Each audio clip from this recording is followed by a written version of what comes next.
It's the Wonkhe Show. Today we're picking over the next chapter of university cuts. There's UCAS end of cycle data to get our heads around, plus announcements on the Oxford-Cambridge arc, and we finish with lessons from campus encampments. It's all coming up. It is really important that we recognise that this is not an issue just for one university here in Wales or for Welsh universities. The issues that we're facing are issues that have been brought upon us, I'm sorry to say, by the previous UK Conservative government. Welcome back to the Wonkhe Show, your weekly way into this week's higher education news, policy and analysis. I'm your host, Mark Leach, and joining me in an HE policy encampment this week, we have three fantastic guests as always. In Whitechapel is Alex Stanley, Vice President for Higher Education at the National Union of Students. Alex, your highlight of the week, please. Well, thanks very much for having me. My highlight has been the all-party parliamentary group for students. We had our first meeting of the year this week on the Renters' Rights Bill and some of the amendments that we've been putting forward. We had a really positive turnout. I think over 70 student union officers, a good number of MPs and Lords turn up as well. So a really positive start to our year. And in Camberwell, it's Eve Alcock, Director of Public Affairs at the Quality Assurance Agency. Eve, your highlight of the week, please. My highlight of the week was Monday and Tuesday. I was in Chisinau in Moldova for a meeting about internationalisation and mobility with a bunch of countries across the European higher education area. And we went to a winery, amongst other important business, obviously. Lovely. And in Liverpool, it's Jim Coe, Wonkhe's Associate Editor for Research and Innovation. Jim, your highlight of the week, please. My highlight of the week, Mark, it is trains, it is reservoirs, it is houses, it is the revival of the Oxford-Cambridge arc, which will bring agglomerate benefits and a stronger economy across the country, particularly in research. What a nerd. Okay, well, we start the week, though, on a slightly grimmer note with cuts. Jim, walk us through what is going on. Thanks as ever, Mark. It's been a difficult week for higher education news, and right across the country, you'll have seen from Kent to Newcastle to Cardiff to Durham to the University of East Anglia, there has been the announcement of further cuts. The cuts, as we know, are wrought by the mixture of increasing costs and falling lines of income, particularly with decline of international students. You'll have seen coverage of this on the site and a lot of snapshots by DK on staff and the headline impacts. We are finding, I think now, that the idea that this is a small problem that is contained to just a few providers clearly is not the case. It is really important that we recognise that this is not an issue just for one university here in Wales or for Welsh universities. The issues that we're facing are issues that have been brought upon us, I'm sorry to say, by the previous UK Conservative government. So if we look at the lasting impact of Brexit, the inability that has given to our HEIs to access research funding, that's been absolutely catastrophic. The hostile environment for those coming into our country from overseas, that's a direct result of the previous UK government's visa changes. And then, of course, we have the rampant inflation, which every Vice-Chancellor has raised with me. The effects of the rampant inflation caused by Liz Truss. So those are various points for us to consider to ensure that we have the full context. Right, there's an awful lot of noise about this in the press this week. Eve, do you think we've kind of reached something of a tipping point with this? Yeah, I think we have. And obviously, as depressing it is to see quite how many news items and news stories there are, particularly in national press on this, it's, I think, overall a positive thing that it is getting that attention and that sort of, the state of the sector is being more widely understood.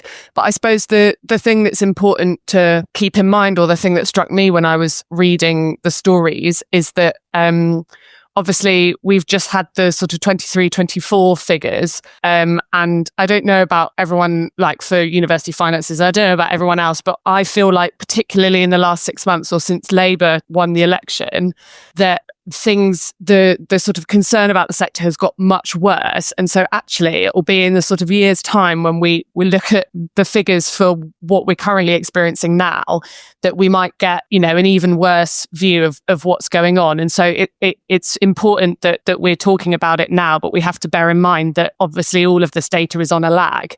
And so we need to keep that in mind, particularly as we go through the sort of HE reform process that Bridget Phillipson set out in England as well. Just on that, absurd that there is a regulator who does not have the information of the publishing information in the way that you'd expect a regulator to do so, i.e. as live as possible. So what you find instead is David Kernohan over on our blog basically doing this job and publishing the data he has as it's released. So in fact, DK over on the site is 5 months ahead of the regulator in saying actually there's lots of places posting a surplus, but the overall picture is looking quite bad. Yeah, I recommend that blog. We'll put a link in the show notes. I mean, Alex, how are you approaching this right now? Because you must have a lot of very concerned member student unions. No, absolutely, and I don't think any of us are surprised by this news. That absolutely is the case for our student unions, but that doesn't make it any more heartbreaking or difficult, both for staff and students. And unfortunately, it doesn't mean that we're any closer to finding the solutions to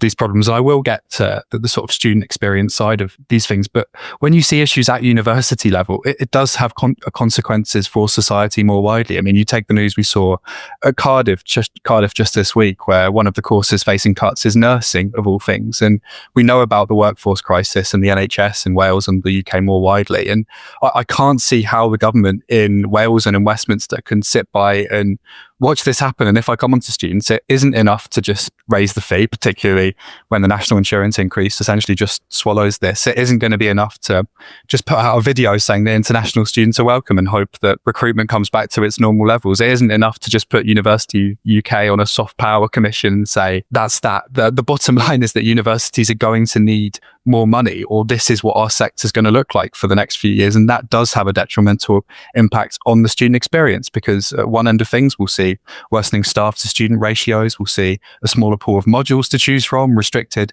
academic or wellbeing support. And yet in worst cases, we'll see universities going under and mergers that may or may not work, or student protection plans that will probably fail to do what they say on the tin if things really do get bad. And if this isn't a sign that the current way in which universities are funded won't work forever, then I don't know what is. And I think Eve touched on the work that DfE are doing on higher education reform. And one of the 5 strands of that work is efficiency. And every time myself or anyone from NUS or a student union brings this up as a concern, we're told that efficiency means innovation or utilizing technology and AI or thinking outside the box. But for me, with all the best will in the world, even if this is the government's genuine intention, the news around cuts and universities on the brink over the last few months and the last few years means that efficiency will mean a significantly worse student experience unless we see some sort of government intervention soon. The two can be true at the same time, can't they? Can be drastic cuts need to be made because of a dire financial situation, but also universities can be run more efficiently and be more innovative. The two things can kind of exist side by side, right? Yeah, I mean, they can, but the problem is, Mark, without out-of-the-box ideas is that they're usually terrible by virtue of the fact that no one's tried them, wants to do them, and because they're infeasible.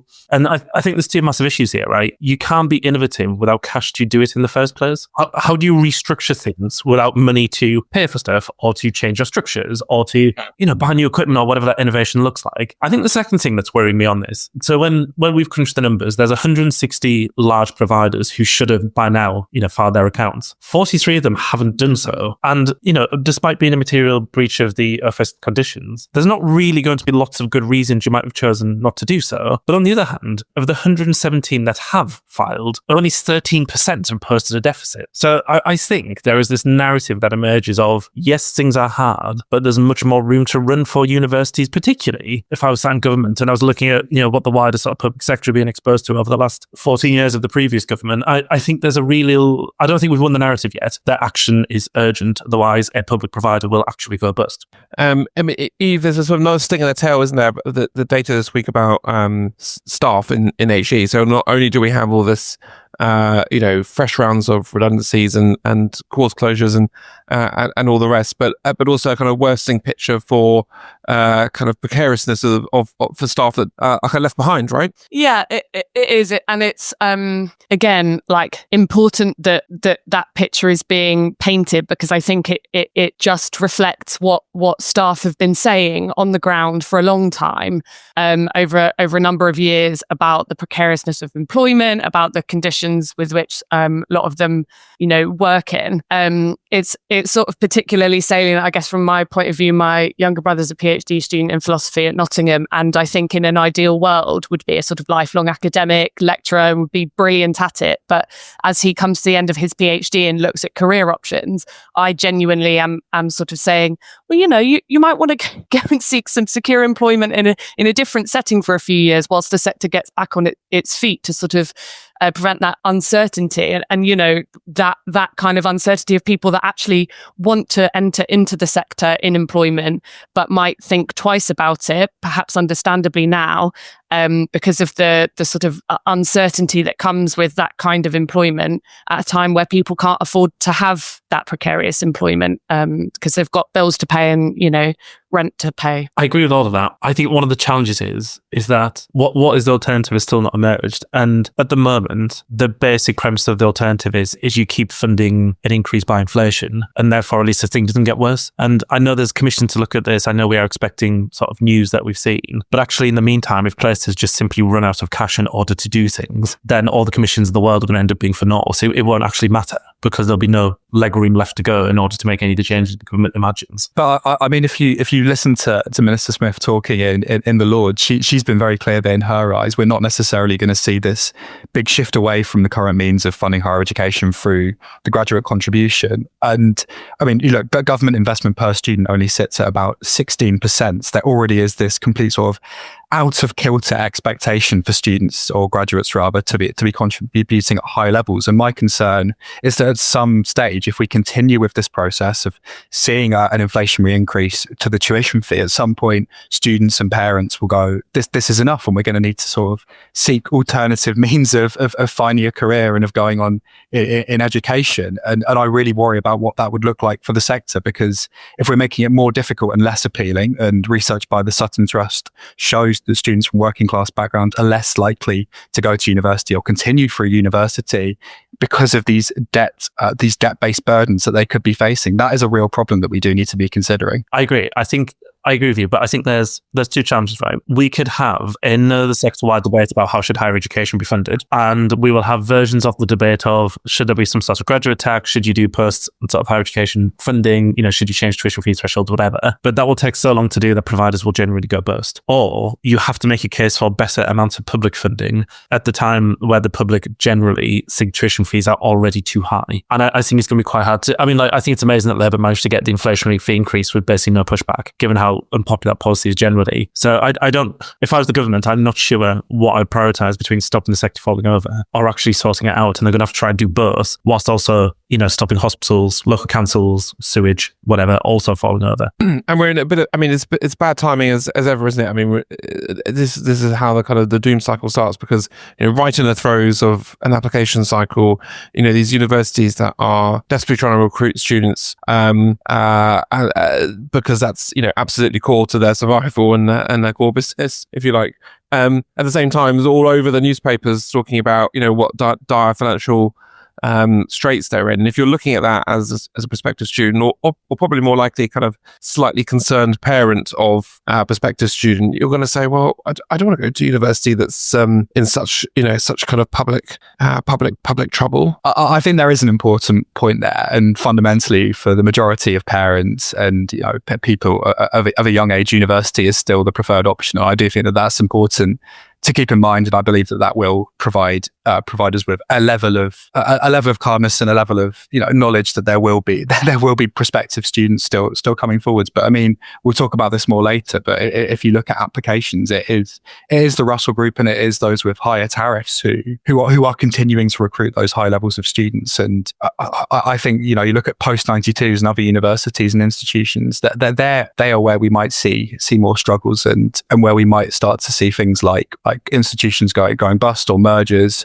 And I think it's going to be interesting to see what the government does there. The OFS have said they're going to get more involved in the financial sustainability of the sector, particularly on a case-by-case basis. It'll be interesting to see what sort of power they're actually able to yield there. No, Alex, again, I agree with you, but I suppose, Eve, with your expertise on this, to what extent do parents know about these things? Like, to what extent do parents know what quality is? Or even, my theory is their calculation is, will my kid have a better life if they go than they don't? And on average, most parents just think, yes, we should do that.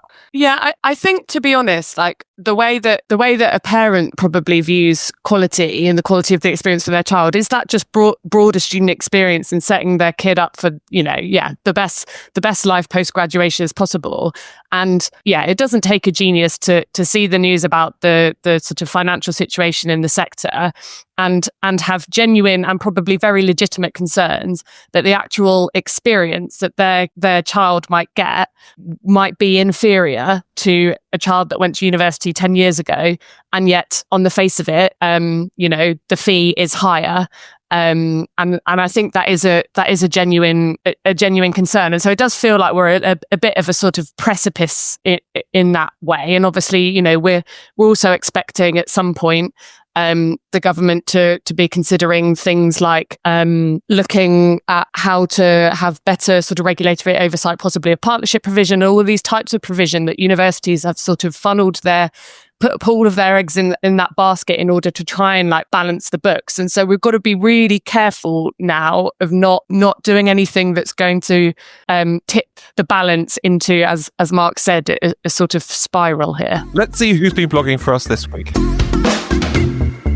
Hi, I'm Josh Patel, a researcher at the Edge Foundation, and this week on Wonkhe, I've been blogging about our latest research into degree apprenticeships in England. We explored the experiences of nearly 100 stakeholders, including employers, education providers, apprentices, and policymakers. There's a great deal of heterogeneity in the degree apprenticeships, and this flexibility is their greatest asset, but it also creates inconsistencies. Small businesses struggle to engage due to resource constraints, and education providers are burdened by complex regulatory demands. Despite these challenges, apprentices often surpass mainstream undergraduates in skills development, and employers particularly praise the unique contribution apprentices could make to business operations.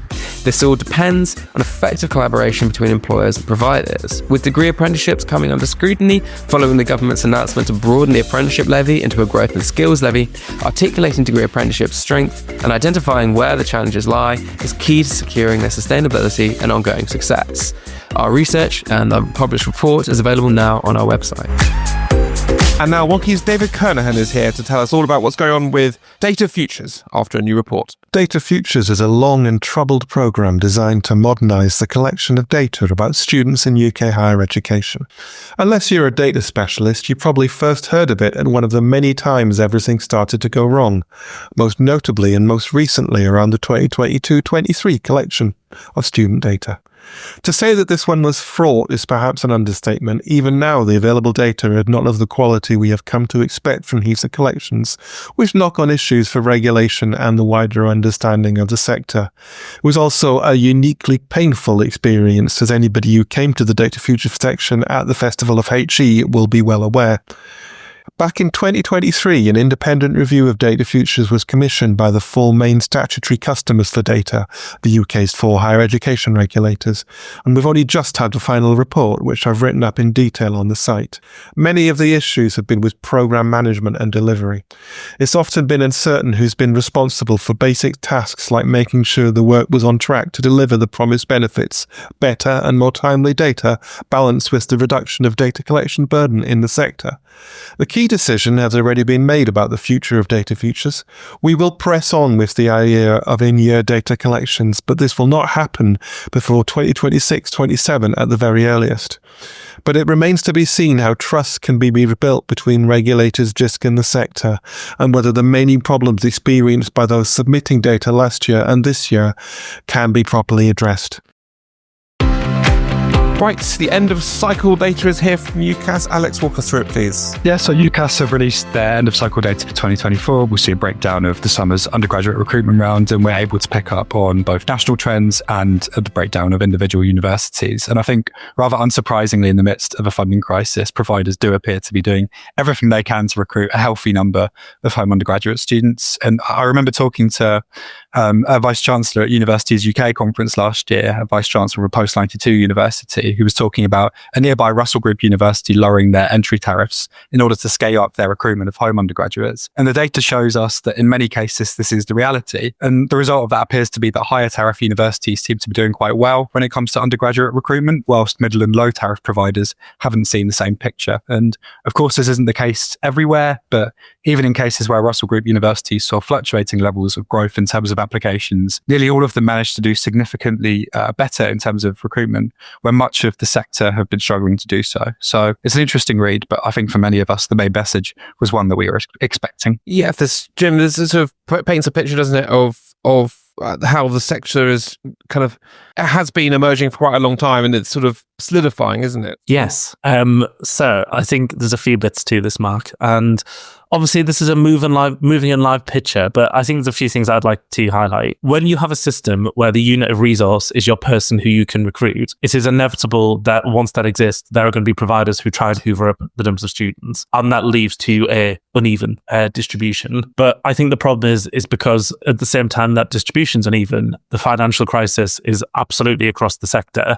It is just going to make the distribution of students even more uneven. That if you want to secure your own financial stability, you don't really have any choice but to recruit more students. It is the single and only game in town. I think the second part then is, can you see recruiting students as an indicator to how providers are getting on in the market? And I'm absolutely sure there'll be providers who are sat there saying, we need to recruit people, otherwise we are going to run out of cash. And providers saying, we should recruit more students in order to ensure that we do not run out of cash in the future. The problem is the recruitment doesn't discriminate about what you may do in the future and what you may do now. And then I suppose the third interesting thing about this is, so far there has been no discussion emerging from the Labour government, as far as we can see, about student number caps. I wonder if the noise about the uneven recruitment of students gets into the mainstream, that might re-emerge. It's a good point. I'm interested in Alex and Eve, actually, for lots of different reasons, what you think of that. Do you think there should be kind of market measures to smooth out some of these big swings for and against different universities?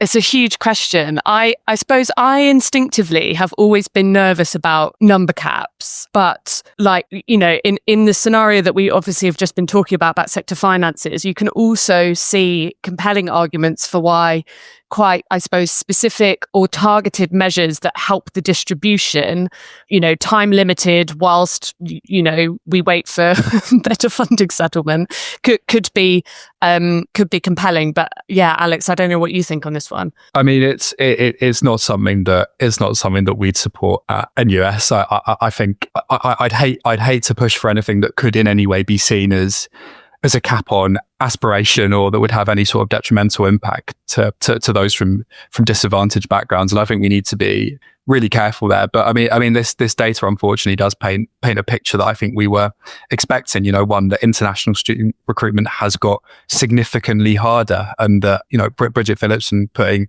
a welcoming message out at the start of the academic year was obviously appreciated, but isn't something that is gonna undo that and see rising levels of international student recruitment when there are other factors like the hostile environment, like difficulties with currencies across different countries, and we can't just rely on fee increase after fee increase on the home undergraduate side of things, or the pool of prospective home undergraduates at some stage will shrink and only exacerbate that problem. But when it comes to student number caps, I think we need to be incredibly cautious, as Eve says. For me, the interesting sort of question relating to the kind of UCAS admissions data is whether or how we'll see the impact of lowering those entry tariffs kind of come out in either whether it's NSS data or whether it's any of the sort of B3 student outcome kind of conditions over time, which obviously is really comes down to whether or not it's fair for students to be admitted onto a course if there isn't the sort of requisite support that's tailored to what they need there.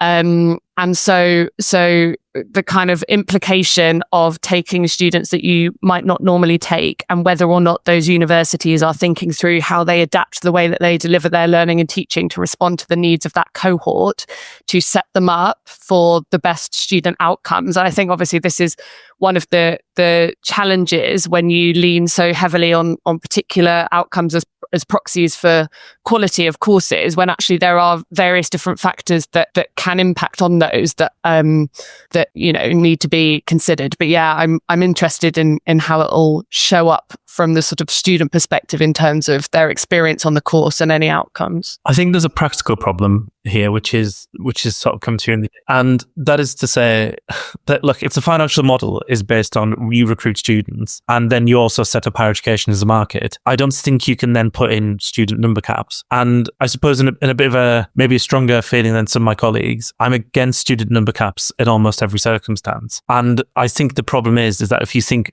universities are abusing that position to recruit too many students or recruiting them poorly, then you have to regulate the market better, not impede the way the market works, and that's through the office of students. But I think there is a narrative problem for universities here. Universities have said for a very, very long time, we have really high standards, we uphold these standards. One of the mechanisms we use to uphold standards is by maintaining an entry tariff. At the point you then say, actually, we can drop the entry tariff because our financial considerations are more important, you then lose the narrative argument to say, actually, this was all about quality all along. And I couldn't agree more either about sort of like the point about fairness and support. But is the fairness you owe to your students today to support them, or the previous students where you make an implicit bargain to say high standards equals high entry equals high outcomes? That has never been true, but universities have maintained that as the case. Yeah, but it's clearly not true, is it? And it's really rather cynical, isn't it? I mean, clearly it's not about quality in the market. They're talking about, essentially, they're talking about quality of students. You know, you can, and I just, yeah, I find it really, it's very, very cynical. But at the same time, you do, you know, faced with recruiting or not recruiting, and that's absolutely core, then I can sort of understand how universities get themselves into that way of thinking. But I'm not convinced it means that everyone gets to the right course and the right university. And clearly, it undermines, you know, tremendously the whole way this system is meant to work. It's a mess. It undermines trust as well, I think, and not just from students but from the public, who sort of look at it and think, hang on, you know, this place where I live, where I have no say of how it works, has suddenly got massive and actually impinges on my life. But I think some of the other, I can't see how you can make it fairer without also capping aspiration. I think it's the problem, and you have to hope that other modes of qualification catch up, that the sort of a distribution because of the providers come up or whatever. But of course, that's not going to happen because the Office of Students has intentionally stopped new providers setting up. So you can't fix the distribution problem that way. Other modes of qualification are still not seen as prestigious as undergraduate degrees for whatever reason. So we are sort of stuck in a system where it is the least worst option to have uneven distribution of students. And if I was still working at university, my justification would be to say, this may not be ideal, this may upset some of our neighbours, but the alternative is we should. And then nobody gets an education. And that seems preferable. I mean, I don't have much to say, but I think this is an inevitability of the system we've got when it comes to higher education and the way it's funded. I think, you know, the freezes where we've seen when it comes to funding, whether that's through the tuition fee or a teaching grant, that this is something that was always going to happen. None of us are particularly surprised by it, but I struggle to see a way out unless the government are really willing to invest. Now, Jim, walk us through what the government has announced this week in Oxford, Cambridge and the rest. It's interesting, isn't it? Yes, of course, Mark. So there's this big theory in research and development called agglomeration. And the idea is that if you put things next to each other with similar properties, that you get investments and that makes the economy bigger. So for example, when you go on holiday, you'll find all the pubs and all the nightclubs and all the restaurants near each other because customers know where to go, it drives competition, and you know where to get services. This is also true in research. And this week, Rachel Reeves, the Chancellor, has announced the new Oxford-Cambridge Growth Corridor,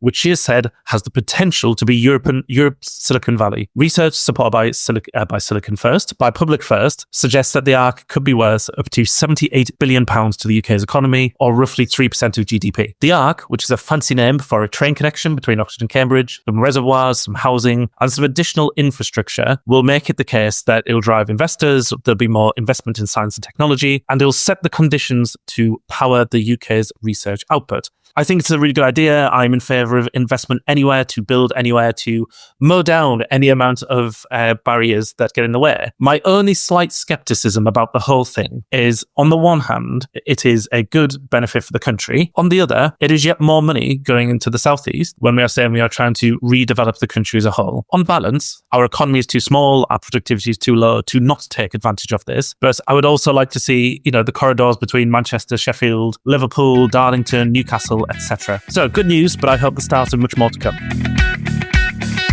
Hello, it's Jim from the team here with news of our exciting student experience event in March. UKHE has a great reputation, But as the resource envelope tightens, it's not clear that what's been sold to students as a higher education experience can compensate for high costs, overcrowded facilities, and stressed out academic and support staff. The result? Widespread health and well-being issues, stubborn awarding gaps, and the erosion of opportunity as demand for higher education begins to slip. Some say the future lies in a great unbundling, but in truth, reports of the death of the full-time 3-year degree have probably been greatly exaggerated. So with a new government, a renewed commitment to access and student success, and a regional regeneration agenda, there's an opportunity to build a different vision for a full-time student experience that acknowledges that students are citizens too. They're passengers, clients, patients, employees, voters, parents, volunteers, and taxpayers, each with their own distinct needs and future potential. So as our unique student experience event returns for its 7th year,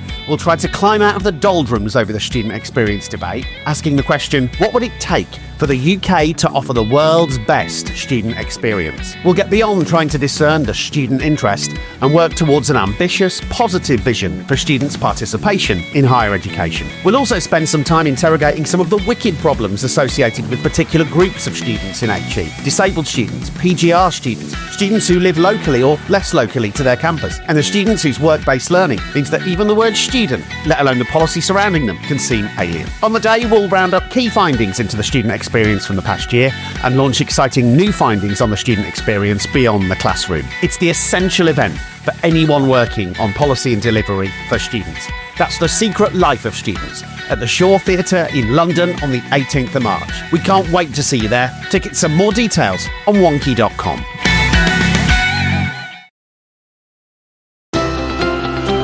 Now, finally this week, an interesting new report out from HIPPY about the recent spate of encampments at universities has been published. Eve, talk us through that, please. Yes, so the report takes a sort of in-depth look into the encampments set up at UK universities by pro-Palestinian protesters in the summer of 2024. It's based on interviews with 14 student protesters, 19 university staff, as well as Jewish students and students' union officers as well. The report sort of explores, I guess, the motivations and the kind of culture of the encampments, but also looks at what higher education providers did in response to those encampments. And the report covers a number of themes. It's well worth a read, actually. But just some of those themes, to give you a flavour, are the motivation of the protesters. So they often stretched beyond the official demands of the protest, including and citing experiences of Islamophobia, frustration about tuition fees, staff pay and pensions. They also explore the sort of tightrope walked by institutions in their responses to the encampment. So the need to treat protesters, obviously, with respect and dignity, but whilst also explaining where certain demands couldn't be met, for example. And then there's some really interesting content on the role of students' unions within this, who frequently acted as a sort of conduit between the encampments and the universities to kind of help bring about understanding and agreement. And it's a really timely report, especially in light of the ceasefire, obviously, to kind of support institutions in reflecting on those lessons learned.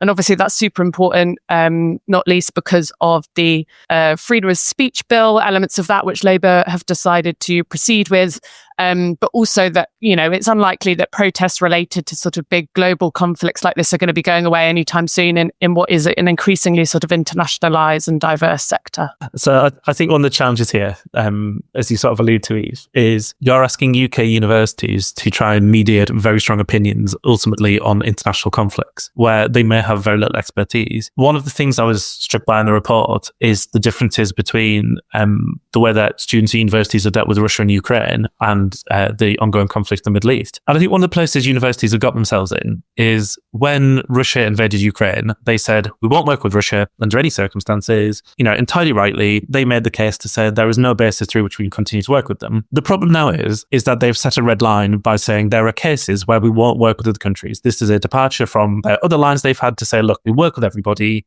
We don't take sides. We are sort of education institutions. Now what happens is when any other conflict ever emerges, that is the barometer through which they are judged. And I think it is extremely hard for us to maintain a position as a sector to say the only red line we have when it comes to talking about international conflict is a full-scale invasion. That is the only basis through which we will take strong opinions. So I think universities actually on balance have navigated a lot of this sort of debate well. But I think there's a lesson here on where universities choose to make statements and consistency with it. Because ultimately I think it's the charges of hypocrisy that often hurt them more than taking strong or quick opinions on issues like this. Alex, what have you taken from both this report, but also this period of, very strong feeling on campuses? I mean, I was a sabbatical officer myself at Exeter when our encampment was set up, and I mean, it's such a heartbreaking situation, isn't it? Because you're trying to balance that incredibly important balance between the right of every student to feel safe and free from hate on campus, whilst it being equally true that you're talking to students in encampments who've had family members killed in this conflict, people who have been devastatingly impacted by what is happening, and they're exercising their right to free speech and their right to express themselves within the law, and that is so important. So it's nearly an impossible balance to strike, I think, and I don't envy people in the position of trying to do it. But what I do think is that student unions played an incredibly important role in all of this, and I really do think that in the majority of circumstances they were pretty pivotal in creating discussion between institutions and students who are representing encampments. I know that was certainly the case in Exeter. But one of the problems that I do have with the whole discussion and the whole narrative around encampments is that, one, I think it bunches them all together under the same umbrella as encampments, whether or not they've been problematic or whether or not there have been examples of anti-Semitism. And I think, secondly, that it depicts the encampments themselves. This mechanism of expression of protest as the issue. And I don't think that protest is the issue. Anti-Semitism is the issue, and that's where we should be tying our focus to. Because I think when we focus solely on encampments, we're buying into the sort of the media's culture wars that they love to pin down on campuses and universities. And I think that does an injustice to the students who don't feel safe on campus, and to the students who are expressing their right to free speech in light of what are genuinely heartbreaking circumstances. And I mean, where there is anti-Semitism, we're talking about something that's plagued campuses, and unfortunately our movement, I absolutely include NUS in that, for too long. And we need to be laser focused on supporting Jewish students, working with UJS and JSOCs and student unions to make sure that they feel safe on campus, whilst also working to hold those guilty of anti-Semitism to account, and most importantly, to educate, or we'll never move on and things will never change. There's an irony in all of this, isn't there, Alex, where if you read pronouncements, particularly of the last government in the Regulator, it is often shown that it is student unions who are stifling free speech on campus. I think throughout this period, I've not seen anybody more than students' unions trying to facilitate conversation by making statements, working with their universities in order to try and balance what are often those conflicting conflicting rights or sort of conflicting demands from people.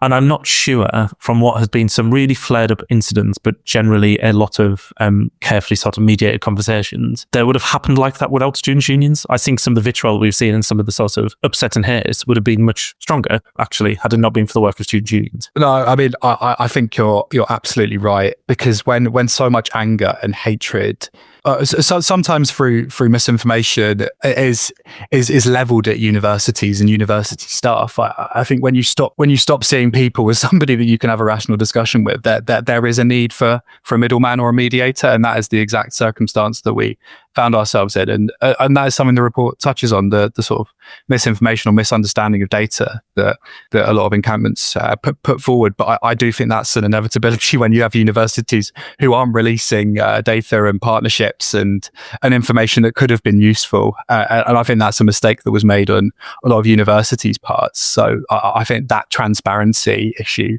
did lead to some of those issues, but absolutely, without student unions, you wouldn't have, in a lot of cases, I think you'd still have encampments up. I think you wouldn't have some of the really promising working groups that are doing incredibly important things like scholarships for Palestinian students, or looking at things like ethical investment, really important issues that a lot of students are incredibly sympathetic to. But at the same time, it's often the students' union who would hold the relationship with the JSOC. I mean, I know in our case, I was frequently talking to people at the Union of Jewish Students, updating them on our relationship with the JSOC and how people were feeling on campus. And I think that ability to mediate is something that universities couldn't have done alone. And I think one of the reasons why SUs are so well positioned to do that, I think, is the sort of power relationship between students and their students' unions is very distinct and different from obviously students and the Vice-Chancellor or the university's sort of, executive team. And so students' unions recognise and officers recognise that their mandate comes from students. And so they are able to sort of almost pull up alongside different groups of students that have different views in a way that is much more constructive and less oppositional naturally than a sort of, Vice-Chancellor meeting with a group of protesters in an encampment. And when I was reading the report, actually, some of the sort of senior leader in institutions, some of their reflections, it just made me think that actually Vice-Chancellors would often do well to learn from students' union officers who frequently have to deal with different groups of students with different views and very successfully create the space for those students to have those sort of civil disagreements and conversations. And I just thought, actually, what a brilliant way of highlighting the important role that students' unions have played in these sorts of dynamics. And actually, universities can learn a lot from them. This is fascinating stuff. Jim's got a really good piece on the site, which we'll put links in the show notes about lessons for leadership, of which there are many, aren't there, Jim? I think it's important to distinguish what level of leadership we're talking about here. And at the moment, what I think it is to say, fair to say that the Office for Students is not everybody's cup of tea, and particularly around issues of balancing people's rights, freedom of speech, ensuring students free of harassment. They have not covered themselves in glory. I think making overtures to learn from how have university students' unions and students work together in navigating some of the most difficult issues on campuses of our time would be entirely sensible, because show some regulator leadership. I think from universities themselves, when I've seen them make public statements that have gone awry, it is often because of the content, but it's also often because of the tone. And I think they can sometimes talk in a way that students don't recognise and students' unions wouldn't. And I think there is a sort of a lesson from there. And I suppose from students' unions, I think, Alex, you said it yourself, that the secretary itself has had issues with anti-Semitism, had issues of Islamophobia in the past. I think taking this as the opportunity to show leadership and build ways of working that help to, I suppose, respectfully discuss strong and divergent views on campus could be a turning point for the whole movement. I think, aside from the horrors that are going on in the world, there is something to be taken from that I think could improve lives of students in the UK.